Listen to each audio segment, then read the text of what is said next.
नमस्ते दोस्तों, आज की जागरूकता चैनल में आप सभी का स्वागत है। आइए आज का विषय समझते हैं।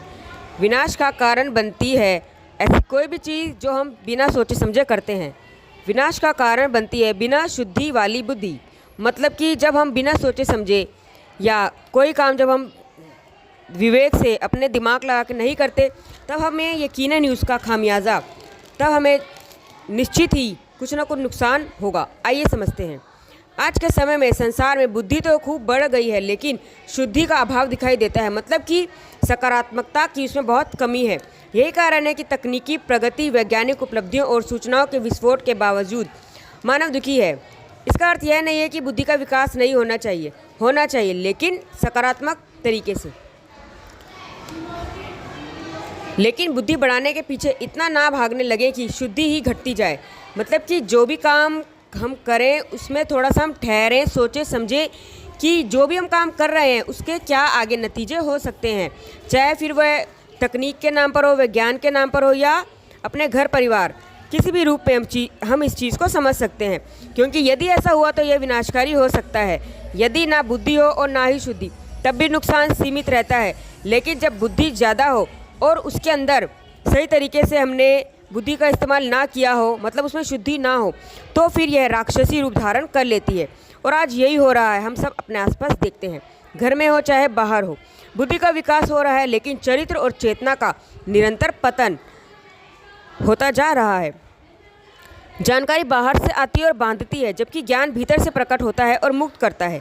ज्ञान टंकी में बाहर का पानी भरने जैसा नहीं है। ज्ञान ऐसा है जैसे कुएं को खोदकर उसमें पहले से विद्यमान जल को प्रकट करना।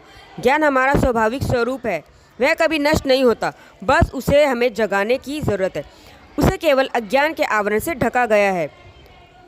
जैसे ही यह आवरण हटता है, ज्ञान स्वयं ही प्रकट हो जाता है। इसलिए ज्ञान को शुद्धि कहा गया है। दोस्तों, बुद्धि कल्याणकारी तभी हो सकती है जब उसमें राम तत्व यानी परम तत्व या दिव्यता का स्पर्श हो। रामायण में अहिल्या उद्धार की कथा इसी का प्रतीक है।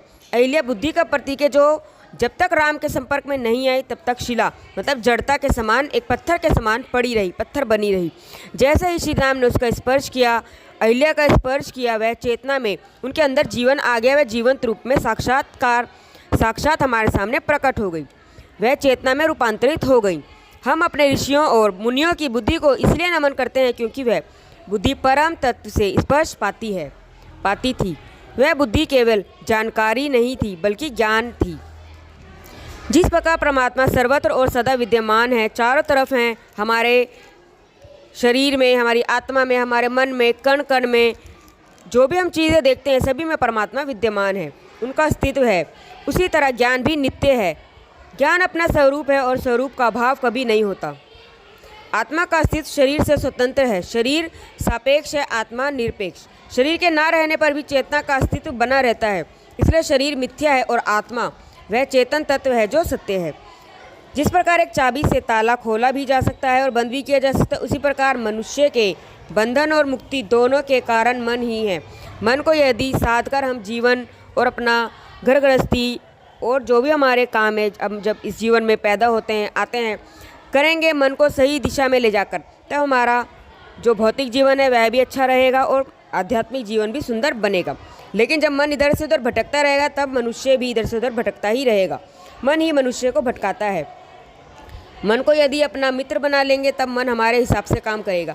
वरना हम सभी देखते हैं कि मन इतना चंचल है, एक जगह टिक कर नहीं बैठता, कभी यहाँ कभी वहाँ, बहुत सारी चीज़ें हमसे मन करवा देता है, जिससे फिर हमें बाद में नुकसान उठाना पड़ता है।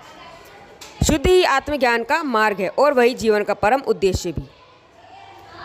इसलिए जीवन में केवल बुद्धि को विकसित करना पर्याप्त नहीं, उसके साथ हमें उस बुद्धि को शुद्ध करना ही बहुत आवश्यक है।